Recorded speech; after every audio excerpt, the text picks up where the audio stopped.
I think this video is gonna be a fun one. Hey guys, what's up and welcome back to my channel, or welcome if you guys are new here. So for today's video, it is 6 months into the year 2023 and I have tried a lot of makeup. So if you guys have not seen it yesterday, or I did a video where I talked about the best makeup of 2023 so far, and in today's video I'm gonna be talking guys about the worst makeup of 2023 so far. So you guys want to see what the products are, well then definitely keep watching.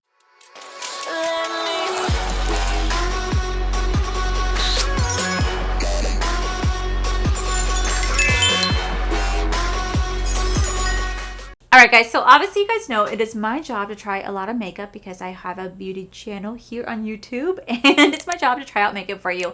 And a lot of times we find some amazing products, but we also find some really shitty products that we're like...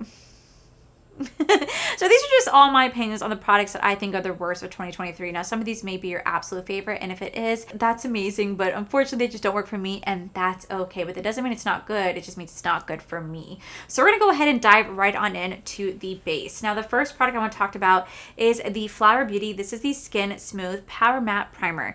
I don't like this. This does nothing to the face. Nothing. I mean, like, literally does nothing.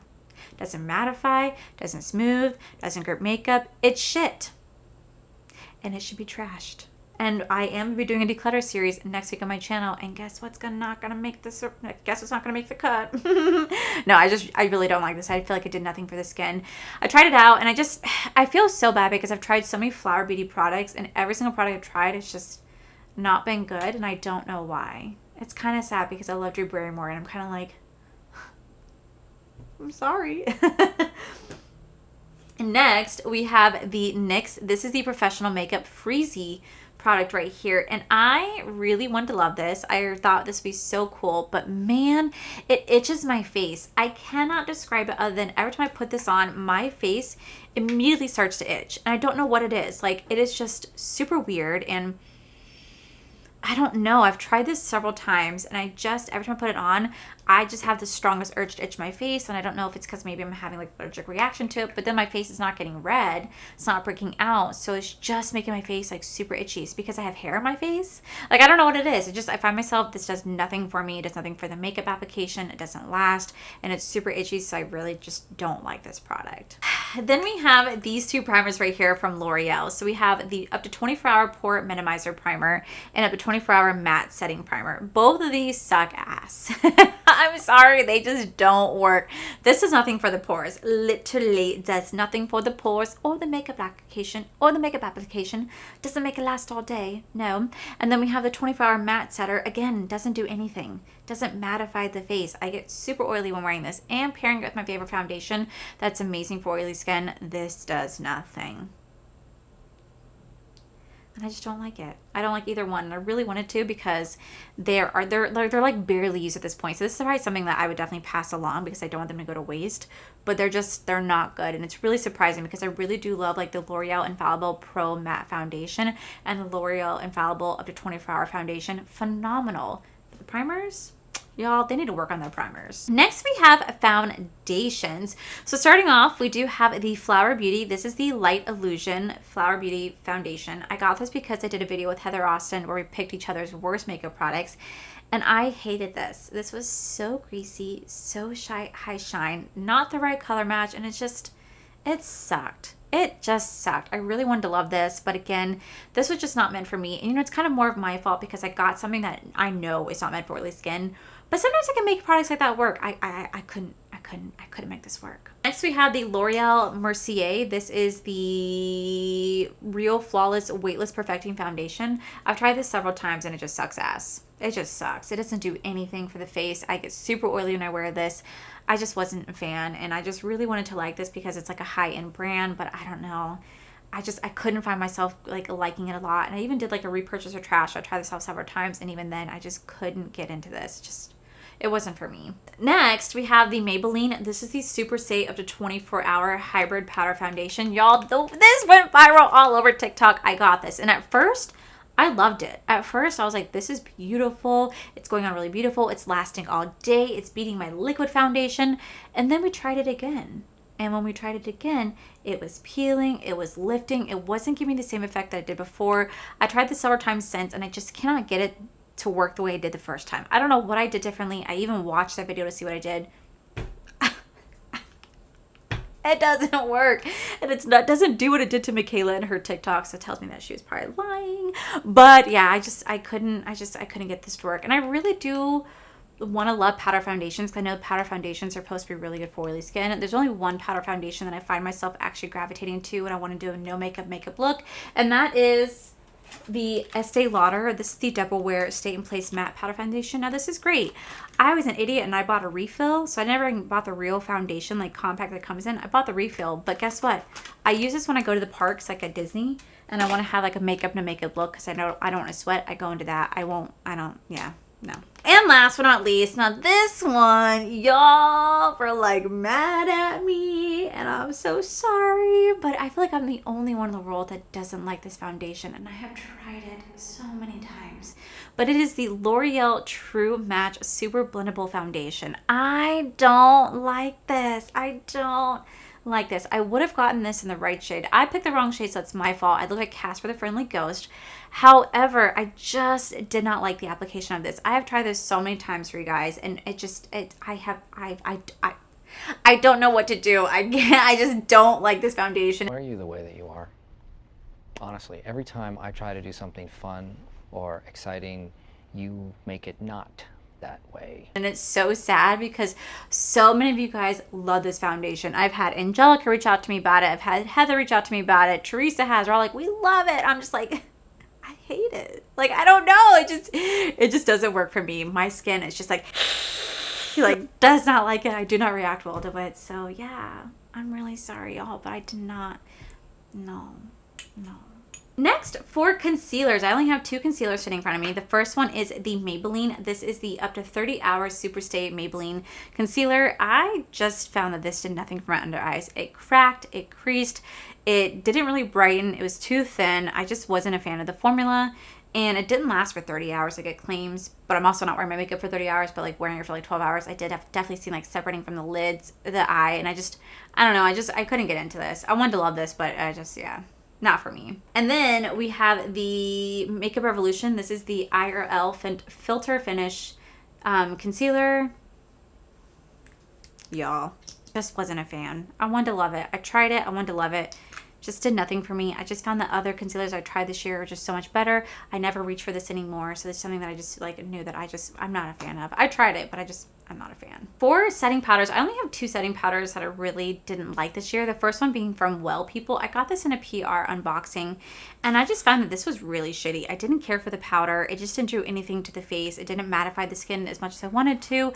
It didn't really settle into the makeup. It kind of just sat on top of the makeup, and it didn't help make my makeup last all day. It just was a really pretty shitty product, and I just definitely find myself not gravitating to this, and it's something I'm definitely going to declutter. But the one that I really wanted to love, which I was surprised that I didn't, was the CoverGirl. This is the Clean Invisible setting powder right here.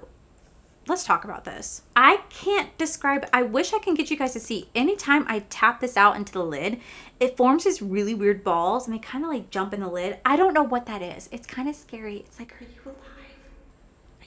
You guys are doing it now. It's weird. It's weird. This is the light shade. Okay, this is horrible. It does nothing for the makeup. It sits on top of the makeup. It just looks horrible on the skin. It just looks like I'm so cakey, and it just doesn't blend in well with the foundation, and it's just really just not a good product, and I definitely can see myself decluttering this next week. Also, I wanted to put in the Maybelline Fit Me because I don't know how I feel about this. This is why it's not going to be featured. It's featured, but it's not featured because I'm still trying this out. But it just washes, it just gives me a yellow tint. It makes me look yellow, like I have jaundice. And I don't know how to get this to work because so many people out there love it.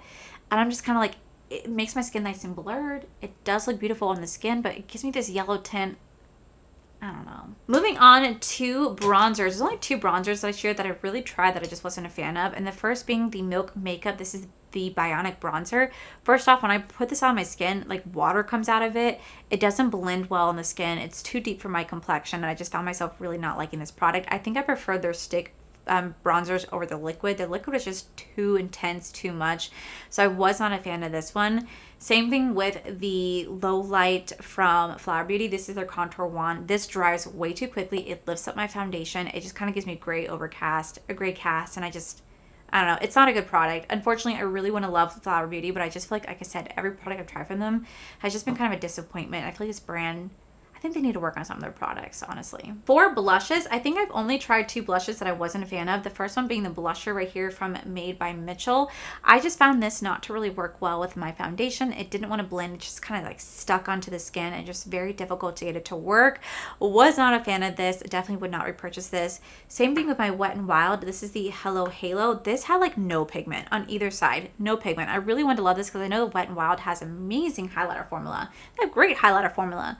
But this wasn't it. This just had no color to it. Wasn't working. I couldn't get this to look pretty. And I just, yeah, this is going to go in the trash. Moving on to like eyes and brows. So for brows, we have the NYX. This is the brow glue.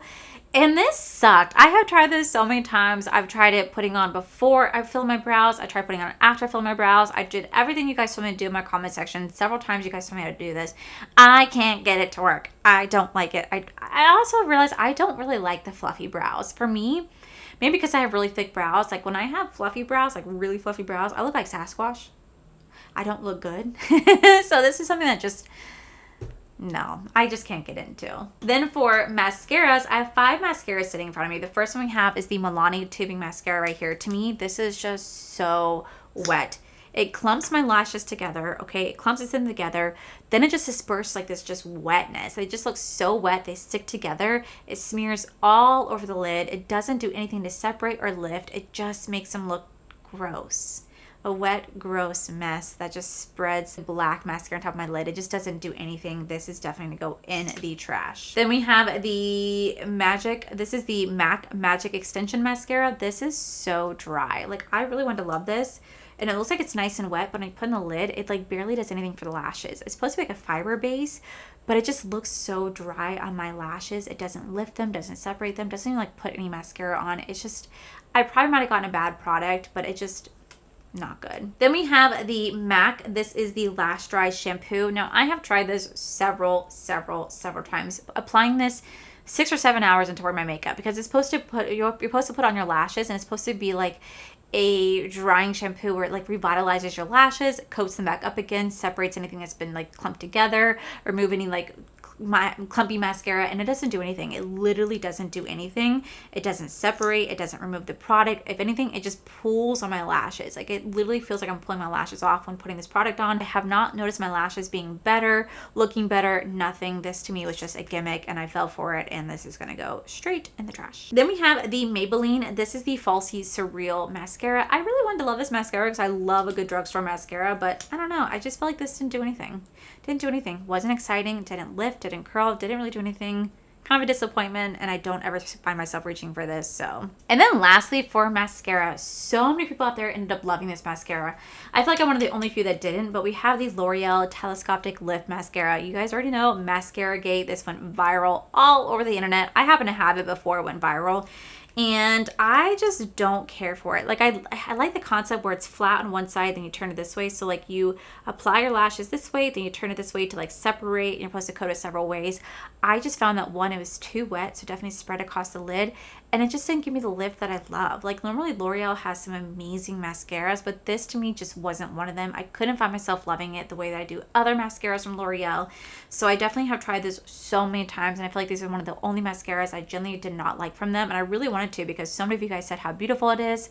I just couldn't get to work for me, for my taste. So moving on to palettes. I don't have as many palettes this year as I did before, but we do have some palettes sitting in front of me. So the first thing we have, which is not really palette, but it still came out this year, it is the like ColourPop. This is their like liquid eyeshadow toppers. These were horrible. They had barely any pigment. They dried down and flaked off. They kind of burned the shoot.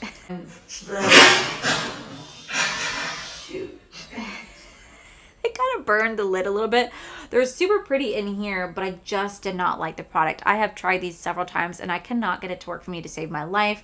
I just feel like these were just not it. I think ColourPop needed to reformulate their product. I know they came out with more shades, but I I have played with other liquid eyeshadows out there that are far better quality than these. And it's really disappointment because I love ColourPop so much. If you guys see the camera move, it's because Ko was back there kicking the camera.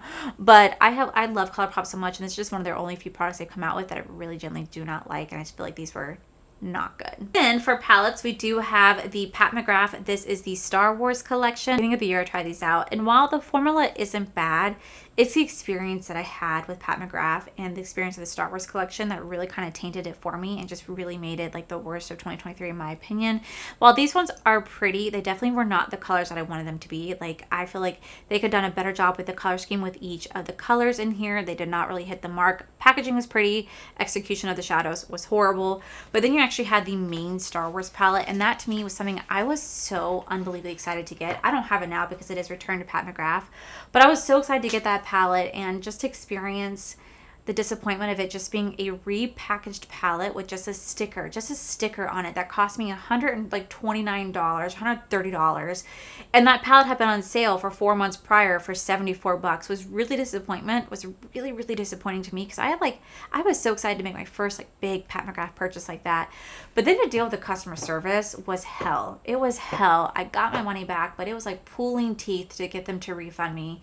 And it's just something that I'll never forget. And while I will still shop Pat McGrath through Sephora, I will never shop with them through their website. And it's just, I find that this brand is just kind of lackluster. I think that they are definitely overpriced. They don't have that great of a quality for what they're charging for. And now their products are ending up in TJ Maxx, which is fantastic because you can finally try the brand at such an affordable cost. But I don't think that they're worth their price point. I think they're just recycling their stuff, throwing a new label on it, pretending it's something new when we all know this is nothing new. So yeah, that to me was the worst of 2023. We had this palette right here from, didn't come out 2023, but I tried in 2023. This is the Makeup Revolution. This is like the Game of Thrones palette right here. Heather Austin sent this to me, and this was horrible. One, the packaging. What the hell is this? What is this packaging? This is horrible. Then the color schemes itself do not scream Game of Thrones or like the Westeros palette. It is not screaming at all. They really kind of did lackluster job on this. The colors didn't have as much payoff. The shimmers were not that great, and I just found this palette to be really, really disappointing. And then the last product that I thought was the worst of 2023, we have the Milk Makeup. This is the Electric Trip palette right here. Now, I've had people get upset with me for not liking this palette, and you know what? If you love it, that's amazing. But I don't, and that's okay too. We're allowed to have our different opinions. That's the beauty of this world, right? So we have the Electro Trip palette right here, and I just feel like they really kind of dropped the ball on this color scheme. To me, this color scheme was found in all their other palettes, but the formula was not good. I don't know what Milk Cosmetics did with their formula, because when you try the like original Gemini palette and like the Smoke Session palette, oh my god, the formula is amazing. Like the retroactive palette is amazing. I don't know what happened. It's like the shimmers are so dry. Maybe they're too hard pressed. Mattes are nice, but I just don't like this palette. I did not like this palette when I played with it. I did not like the formula. I've tried this several times. I cannot get into this palette. I find it very lackluster, especially because I do have such high standards for Milk Cosmetic because of all their previous palettes are amazing, that they have definitely... I'm starting to just really not to like this brand anymore. Like, they have gone downhill, in my opinion, for their quality versus what they used to have.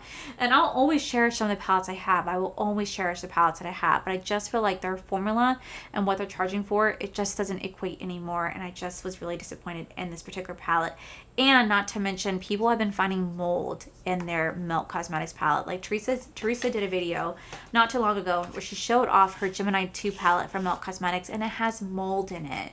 And I don't know what's happening with that, but that to me is not really a good sign. I've checked my palettes. So far my palettes look okay, but that's a little scary knowing that that is happening. So those are all the makeup products that I currently do not like in the year 2023. I don't have any lip products because so far lips haven't really disappointed me. I've really been kind of happy with all the lip products I've tried. But like I said, you know, we still have 6 months more. We still have 6 more months to go. I could very well change my mind on these products, end up liking them in the next 6 months.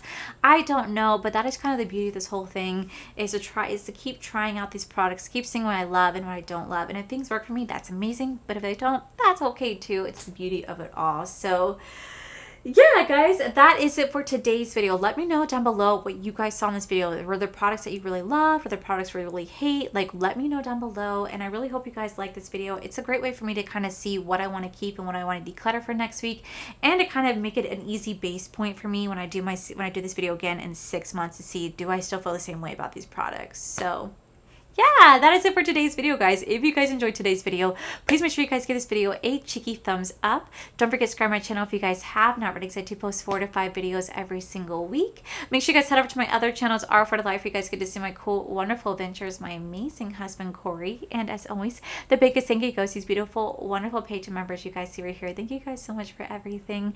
And to my subscribers and viewers, thank you guys so much for being here. Whether you guys like this video, you guys thumbs down this video, you guys subscribed, you guys did not subscribe, either way, thank you guys so much for being here.